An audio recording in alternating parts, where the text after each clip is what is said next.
তেল পাম্পের অয়েল এটা প্রতি 50 ঘন্টা পর 1000 ঘন্টা অতিবাহিত বা 1 বছর অতিবাহিত হলে সেটাকে রিইনস্টলেশন ওয়ারেন্টি কিছুটা আছে।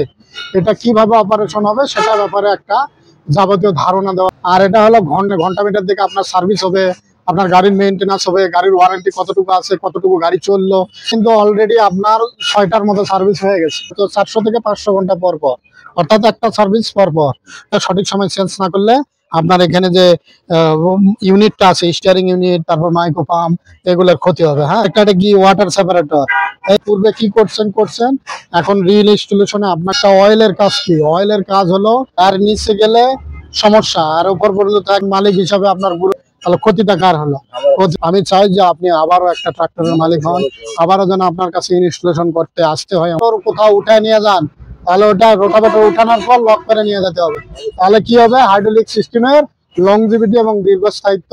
আর কোনো সমস্যা সার্ভিস ইঞ্জিনিয়ার আমাকে ফোন করবেন, মেকানিকরা আছে, টেকনিশিয়ান ফোন করবেন। আজকে আপনার কি করে গেলাম রিইনস্টলেশন, আমাকে গাড়িটা ব্যাপারে কিভাবে চলতে হয় সেটা বুঝাইছে। হ্যাঁ, আমাদের metal agritech limited customer service বিভাগ, হ্যাঁ, এটা নতুন নিয়ম করছে, যে কোনো গাড়ি যদি ক্রয় করার পর গাড়ি যখন আপনাদের নিয়ে আসলেন, তারপরে আমাদের ইনস্টলেশন করা লাগে। তো সেটা আপনারটা করছি। এখন হলো কি, আবার নতুন নিয়ম করছে মেটাল এগ্রিটেক লিমিটেড, যে গাড়ি ক্রয় করার পর 1000 ঘন্টা অতিবাহিত বা 1 বছর অতিবাহিত হলে সেটাকে রিইনস্টলেশন করা হয়। হ্যাঁ, রিইনস্টলেশন মানে হলো গাড়ি ব্যাপারে যে অপারেশন পরবর্তী, এই যে এখন ওয়ারেন্টি কিছুটা আছে, এটা কিভাবে অপারেশন হবে সেটা ব্যাপারে একটা যাবতীয় ধারণা দেওয়ার জন্য এটা। হ্যাঁ, আপনি গাড়ির মিটার সবগুলো ছিলেন তো, এটা হলো মোবাইলের প্রেসার, মোবাইল কতটুকু আছে সেটা দেখাবে। এটা হলো ব্যাটারির মিটার, এটা ব্যাটারিতে চার্জ কতটুকু আছে সেটা দেখাবে। এটা হলো আপনার মোবাইলের প্রেসার, হিট মিটার কতটুকু তাপমাত্রা এটা আছে সেটা দেখাবে, ইঞ্জিন কতটুকু হিট হয়েছে। লাল দাগে গেলে গাড়ি চালানো যাবে না। আর একটা হলো এই পর্যন্ত গাড়িটা আপনার চালানো যাবে, তার বেশি চালানোর দরকার নাই রোটাভেটরের ক্ষেত্রে। হ্যাঁ, আর এটা হলো ঘন্টা মিটার। এই ঘন্টা মিটার কি, এখানে ঘন্টা মিটার দিকে আপনার সার্ভিস হবে, আপনার গাড়ির মেইনটেনেন্স হবে, গাড়ির ওয়ারেন্টি কতটুকু আছে, কতটুকু গাড়ি চললো, এগুলো সব কিছু এই ঘন্টা মিটারে দেখা যাবে। ঠিক আছে, এই ছিল মিটারে। আর গিয়ার, এগুলো গিয়ার লিভার সব তো জানেন। ঠিক আছে, আর এই যে হাইড্রোলিক অপারেশন এগুলো জানেন, কোনো প্রবলেম নাই তো।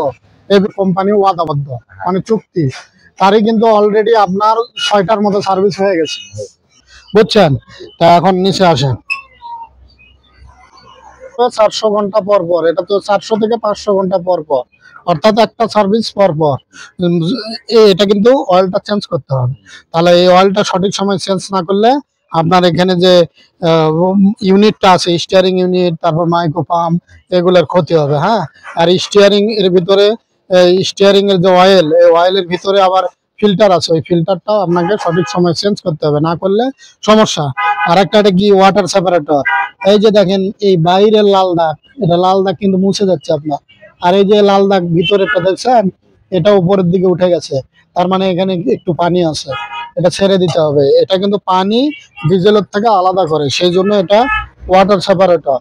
এই বিষয়টা আপনার মাথাতে রাখা, এটা দেখতে হবে, এটারও গুরুত্বপূর্ণ আছে কিন্তু। হ্যাঁ, আর ফিল্টার তো যেভাবে চেঞ্জ করেন, ডিজেল ফিল্টার যতবার মোবাইলটা নেবে ততবার চেঞ্জ হবে। তাছাড়াও যদি ডিজেলে ময়লা বেশি থাকে, সেই ডিজেল ব্যবহার করলেও এই ফিল্টারটাও চেঞ্জ হবে কিন্তু। হ্যাঁ, আর ফুয়েল পাম্পের অয়েল এটা প্রতি 50 ঘন্টা পর পর চেঞ্জ হবে।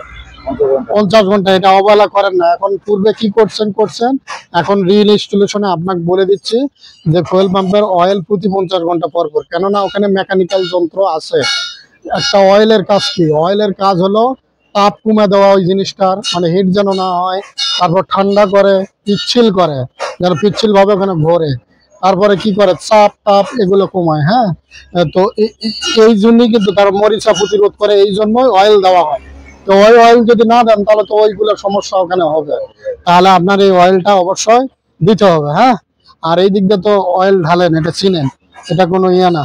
আর এই যে ক্লাসের ফ্রি প্লে দেখছেন, ফ্রি প্লে, এই ফ্রি প্লে, এই জন্য এই ক্লাস পেডালটা ফ্রি প্লে খুবই জরুরি। হ্যাঁ, এবার আসুন, এটা হলো অয়েল ব্রেক, যত ব্যবহার কম করবেন তত লংজিভিটি বেশি হবে। অযথা ব্রেক ব্যবহার করার দরকার নাই। কতটুকু আছে সেটার মেজারমেন্ট, এই দাগ পর্যন্ত ইঞ্জিন অয়েল দিতে হবে।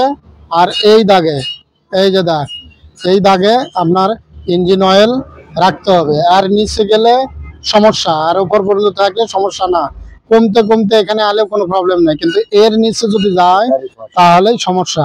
কারণ রাত্রের বেলা কেউ ইঞ্জিন অয়েল ড্রেন দিয়ে বসে রাখলো, আপনি পরের দিন সকালবেলা ধাম করে স্টার্ট করে চলে গেলেন, তাহলে ক্ষতি না? তাহলে কি করতে হবে আপনাকে, একজন মালিক হিসাবে আপনার গুরুত্ব কি কি এই গাড়িতে?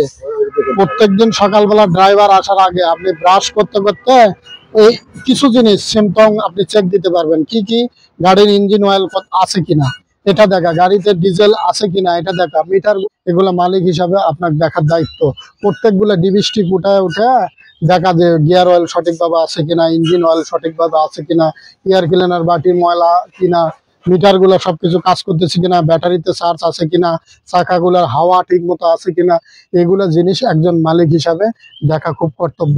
কারণ মানুষের শত্রুর তো অভাব নাই। রাত্রেবেলা কেউ ইঞ্জিন অয়েল ড্রেন করে রাখা দিল, সকালবেলা আপনি স্টার্ট দিয়ে ড্রাইভার নিয়ে চলে যাচ্ছে, তাহলে ক্ষতিটা কার হলো? ক্ষতি আপনার। হ্যাঁ, তাহলে আপনাকে কি করতে হবে, যে এই জিনিসগুলা ড্রাইভারের পাশাপাশি আপনাকেও নিজে চেক দিতে হবে, এই জিনিসগুলো যেন না হয়। হ্যাঁ, এটাই রেজিস্ট্রেশনে আপনাকে এগুলোই বলা। আর ড্রাইভার হিসাবে আপনারও একটু সজাগ থাকতে হবে, মালিককেও তো বেশি সজাগ থাকতে হবে, কারণ ইনার এই সম্পদ, এই সম্পদটা রক্ষা করতে হবে।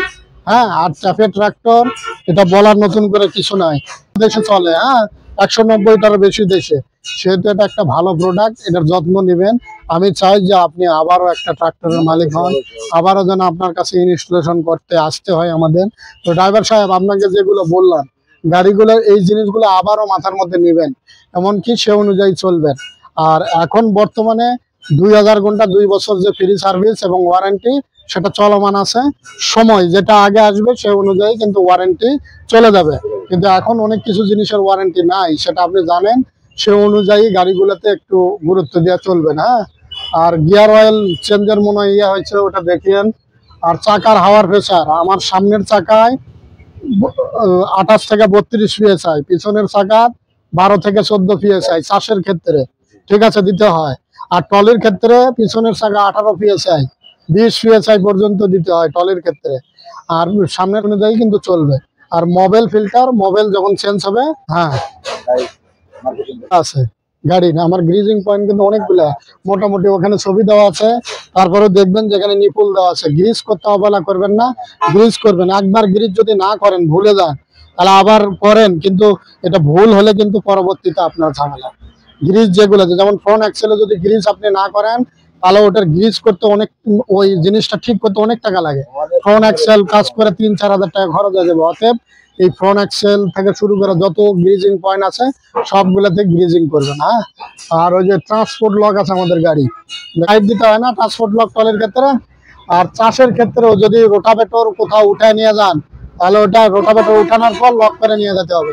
তাহলে কি হবে, হাইড্রোলিক সিস্টেমের লংজিভিটি এবং দীর্ঘস্থায়িত্ব বাড়বে। হ্যাঁ, আর একটা বিষয় শেষ, ইঞ্জিনে তো আপনি ডিজেল সঠিকভাবে দিলেন, পরিষ্কারভাবে ফিল্টারিং সবকিছু করে দিলেন, কিন্তু আপনার ডিজেল ইঞ্জিনে কি তাপ, ডিজেল ইঞ্জিনে ডিজেল এবং হলো বাতাস, এই দুইটা জিনিসের সঠিক মিশ্রণেই ওর ভিতরে প্রবেশ করালেই আমার গাড়িটা চলে, ইঞ্জিনটা চলে, আর ইঞ্জিন থেকে আমরা শক্তি পাই। তো এখানে সঠিক বাতাস দিতে হবে। তাহলে বাতাস পরিষ্কার না দিলে কি হবে, ওর ভিতরে যদি বালু যায়, তাহলে পিস্টন ওই ব্লকের ভিতরে, লাইনারের ভিতরে আপ ডাউন করতেছে, ওর ভিতরে বালু দিলে কি হবে, ক্ষয় হয়ে, তাড়াতাড়ি ক্ষয় হয়ে ইঞ্জিন গ্যাস করবে, সিজ হয়ে যাবে ইঞ্জিন, এগুলো সমস্যা হবে। তাহলে এর ভিতরে সঠিক বাতাস দিতে হবে। এটা 5টা স্টেপে, মানে 5টা ধাপে বাতাস ইঞ্জিনের ভিতরে যায়। তাহলে 5টা ধাপটাকে আপনাকে যত্ন নিতে হবে। উপর থেকে একেবারে এয়ার ক্লিনার বাকি আছে, ওখানে দাগ দেওয়া আছে, অয়েল দেওয়া লাগে, ওই অয়েলটাও সঠিকভাবে দেখতে হবে কাদা হয়েছে কিনা, যদি কাদা হয় ফেলে দেওয়া, নতুন অয়েল দিতে হবে। ওটা যদি অবহেলা করেন, তাহলে ধুলা কিন্তু ইঞ্জিনের ভিতরে প্রবেশ করা হতে হবে।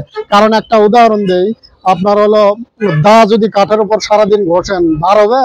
হবে না। যদি কাঠে একটু বালু দেন দিয়ে দা যদি ঘষেন, তাহলেই কিন্তু ধার হয়ে যাবে সঙ্গে সঙ্গে। তো সেরকম তাই, এর ভিতরে যদি বালু ইঞ্জিনের ভিতরে যায়, তাহলে আপনার ইঞ্জিনে এই প্রবলেম গুলো হবে।